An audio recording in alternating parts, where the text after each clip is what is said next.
Өкмөт ар жыл сайын айыл чарбасын каржылоо программасынын алкагында дыйкандарга жеңилдетилген насыя берип келатат. Маселен, былтыр бул үчүн 3,5 миллиард сом жумшалса, быйылкы жылы анын көлөмү 5 миллиард сомго жетет. Тармактык мекеме 12 жылдан бери уланып келаткан долбоор келерки жылы токтотуларын билдирүүдө. Ирилешкен чарбалар гана каржыланат.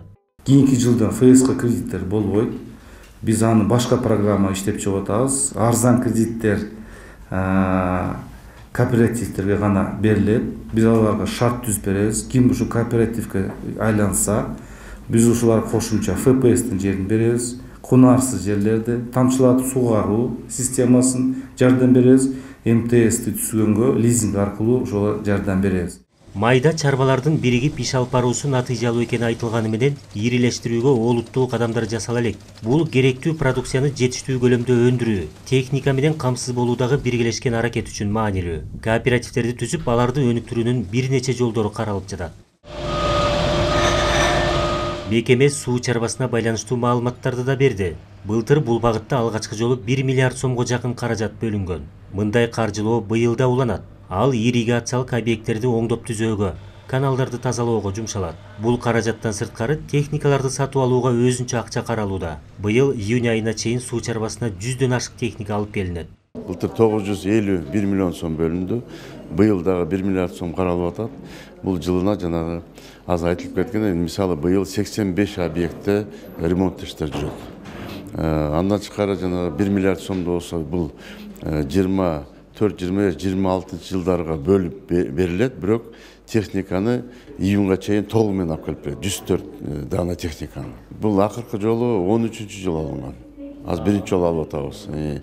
Ошо май аягына чейин алып келип берсе, биз бүт райондорго бөлүштүрүп беребиз. Анан жанагы даярдоо иштерине иштетебиз. 48 экскаватор бар. Анан кийин ар бир райондун өзүнүн заявкасына түрүндү биз бергенбиз. Жанагы самосвалдар бар, погрузчиктер бар, кээ бирөө бульдозер сураган, кээ бирөө жанагы манипулятор бар. Ушун ар кандай техника да. Соңку жылдары дыйкандарга үрөн жеңилдетилген шартта берилүүдө. Быйыл анын көлөмү көбөйтүлүп жатат.